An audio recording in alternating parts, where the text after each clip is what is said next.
اور آج ہم گفتگو کریں گے کسی پر تہمت لگانا، الزام لگانا، الزام تراشی کرنا، بہتان باندھنا، اس کا گناہ کیا ہے۔ سب سے پہلے جو قرآن کریم فرقان حمید کی میں نے آیت مبارکہ تلاوت کی، اس میں اللہ رب العالمین نے ارشاد فرمایا والذین یرمون المحصنات ثم لم یأتوا بأربعۃ شہداء فاجلدوہن، ارشاد فرمایا اور جو پارسا عورتوں کو عیب لگائیں، یعنی جو نیک عورتوں پر تہمت لگائیں، جو نیک عورتوں پر، نیک مردوں پر الزام لگائیں، ان پر تہمت لگائیں، پھر 4 گواہ پیش کریں۔ اگر وہ 4 گواہ پیش نہ کر سکیں تو پھر ان تہمت لگانے والوں کو، الزام لگانے والوں کو سر عام چوک میں 80 کوڑے مارے جائیں۔ فرمایا جو کسی نیک عورت پر، کسی نیک مرد پر الزام لگائے، تہمت لگائے، یا تو وہ 4 گواہ پیش کرے، اگر وہ گواہ پیش نہ کر سکے تو پھر اس کو 80 کوڑے مارے جائیں۔ الزام جو لگا رہا ہے اسے 80 کوڑے مارے جائیں۔ اور فرمایا اگر وہ جھوٹا نکلے تو اس کی کبھی بھی گواہی قبول نہ کی جائے۔ اگر وہ اپنے دعوے میں جھوٹا ہے، اس کی کبھی بھی کوئی گواہی قبول نہ کی جائے۔ مثال کے طور پہ اگر کسی کا نکاح ہو رہا ہے تو وہاں گواہ کی ضرورت ہے۔ فرمایا وہ جو الزام لگانے والا ہے وہ اس قابل ہی نہیں ہے کسی کے نکاح کی گواہی دے۔ اگر کوئی فیصلہ ہے پنچایت کا، محلے کا، گلی کا، علاقے کا، فرمایا اگر وہ الزام لگانے والا شخص ہو تو وہ اس قابل ہی نہیں ہے کہ اس کی گواہی قبول کی جائے۔ یہ ایک آیت ہم نے عرض کی۔ اب دوسری آیت مبارکہ، اس میں اللہ رب العالمین کیا ارشاد فرماتا ہے کہ جو کسی پر تہمت لگائے، کسی پر الزام لگائے، ارشاد فرمائے ان الذین یرمون المحصنات الغافلات المؤمنات لعنوا فی الدنیا والآخرہ ولہم عذاب عظیم۔ فرمایا اور بے شک وہ جو الزام لگائیں، تہمت لگائیں نیک عورتوں پر اور اسی طرح نیک مردوں پر، تو فرمایا وہ جو الزام لگانے والا ہے، تہمت لگانے والا ہے، اس پر دنیا اور آخرت میں لعنت ہے۔ فرمایا جو کسی پر الزام لگاتا ہے، تہمت لگاتا ہے، تو فرمایا دنیا اور آخرت میں اس پر لعنت ہے، اور فرمایا پھر اس کے لیے دردناک عذاب ہے۔ فرمایا کہ جب یہ قیامت کے دن آئے گا، اس کی زبان بند ہوگی، اس کے ہاتھ بولیں گے، اس کے پاؤں بولیں گے، اس کے کان بولیں گے، اس کی آنکھیں بولیں گی، یہ سارے بولیں گے مگر زبان بند ہوگی اور اس کے خلاف وہ گواہی دیں گے۔ یہ دوسری آیت۔ اب تیسری آیت میں عرض کرتا ہوں۔ اللہ رب العالمین نے ارشاد فرمایا لعنت اللہ علی الکاذبین، لعنت اللہ علی الکاذبین۔ فرمایا جھوٹے پر خدا کی لعنت ہے۔ جو جھوٹ بولتا ہے اس پہ اللہ کی لعنت ہے۔ اب میں آپ پہ الزام لگاؤں اور جھوٹ بولتا ہوں، الزام ہے نا، تو یہ جھوٹ ہے۔ فرمایا جو بھی جھوٹ بولے اس پہ اللہ کی لعنت ہے، جھوٹ بولنے والے پر اللہ کی لعنت۔ یہ 3 آیتوں نے ہمیں یہ بتا دیا کہ ہم نے کسی پر تہمت نہیں لگانی، الزام نہیں لگانا، کسی پر جھوٹ نہیں باندھنا۔ اب ہم حدیث کی طرف چلتے ہیں، کیونکہ مختصر سی پیاری سی منی سی محفل ہے، اس لیے مختصر سا بیان۔ منافق کی نشانی کیا ہے؟ پہلے سمجھیں کہ منافق کس کو کہتے ہیں۔ منافق وہ ہوتا ہے جو اندر سے بے ایمان ہو، زبان سے کلمہ پڑھتا ہو۔ جو اندر سے بے ایمان ہو اور زبان سے کلمہ پڑھتا ہو، اسے منافق کہتے ہیں۔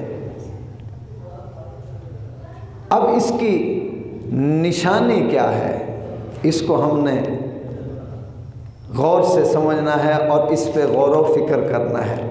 پیارے آقا علیہ الصلوۃ والسلام اس کے بارے میں ارشاد فرماتے ہیں، منافق کی نشانی یہ ہے کہ وہ لوگوں پر تہمتیں لگائے گا۔ منافق کی نشانی یہ ہے، جب بولے گا جھوٹ بولے گا، جب بولے گا جھوٹ بولے گا، لوگوں پر تہمت لگائے گا، الزام لگائے گا، جھوٹ بولے گا، وعدہ کرے گا تو وعدہ پورا نہیں کرے گا، کسی سے عہد کرے گا وہ عہد پورا نہیں کرے گا، اور امانت اس کے پاس اگر رکھی جائے گی تو وہ امانت میں خیانت کرے گا، بے ایمانی کرے گا، اس امانت میں خیانت کرے گا، کبھی بھی ایمانداری کے ساتھ اپنے کام کو انجام نہیں دے گا۔ فرمایا کہ منافق کی نشانی یہ ہے، وہ وعدہ خلاف بھی ہوگا اور اس کے ساتھ ساتھ لوگوں پر تہمتیں لگائے گا، لوگوں پر الزام لگائے گا۔ اب پیارے آقا علیہ الصلوۃ والسلام آپ ارشاد فرماتے ہیں، مفلس غریب کون ہے؟ یہ حدیث ہم نے جمعۃ المبارک کے دن بھی عرض کی تھی، اب پھر وہ آ گئی ہے، ہم پھر اسے عرض کر دیتے ہیں۔ آقا علیہ السلام نے صحابہ کرام سے فرمایا کہ غریب کون ہے؟ عرض کی آقا علیہ السلام، غریب وہ ہے جس کے پاس مال و دولت نہ ہو، درم و دینار نہ ہو، جس کے پاس پیسے نہ ہوں، وہ غریب ہے۔ آقا علیہ السلام نے فرمایا وہ پیسے جس کے پاس نہیں ہیں وہ غریب نہیں ہے۔ عرض کی آقا پھر اللہ جانے، اللہ کے محبوب صلی اللہ علیہ وآلہ وسلم جانے۔ آپ نے ارشاد فرمایا، سنو میں بتاتا ہوں کہ غریب کون ہے۔ آقا علیہ السلام نے ارشاد فرمایا، میری امت میں غریب وہ شخص ہے کہ اس کے پاس نمازیں بھی ہوں گی، اس کے پاس روزے بھی ہوں گے، اس نے زکوٰۃ بھی دی ہوگی، صدقہ و خیرات بھی کیا ہوگا۔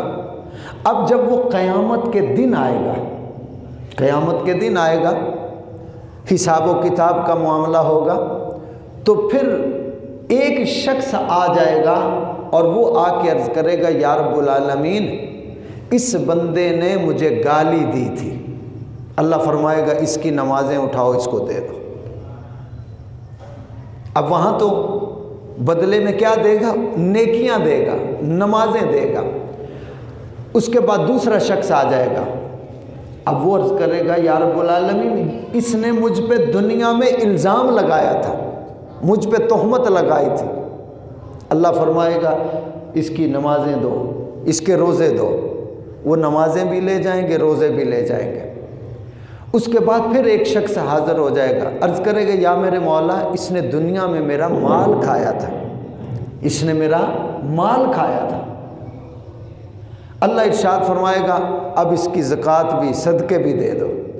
اسی طرح پھر ایک شخص آ جائے گا، عرض کرے گا، یا اللہ اس نے مجھے مارا تھا، اس نے مجھے مارا تھا۔ اسی طرح ایک اور آ جائے گا کہ یا اللہ اس نے قتل کیا تھا، الغرض کہ اس کی نمازیں بھی گئی، اس کے روزے بھی گئے، اس کی زکوٰتیں بھی گئی، صدقہ و خیرات بھی گیا، سب کچھ گیا۔ اب اور حق لینے والے آ گئے کہ یا اللہ اس نے مجھے مارا تھا، اس نے مجھ پہ ظلم کیا تھا۔ اللہ فرمائے گا اب ان دوسرے لوگوں کے گناہ جمع کیے جائیں، اور یہ جو دنیا میں لوگوں پر الزام لگاتا تھا، مارتا تھا، غیبتیں کرتا تھا، جھوٹ بولتا تھا، لوگوں کی عزت خراب کرتا تھا، اللہ فرمائے گا سارے گناہ اس پہ ڈال کے اسے جہنم میں پھینک دیا جائے۔ پھر اسے جہنم میں پھینک دیا جائے گا۔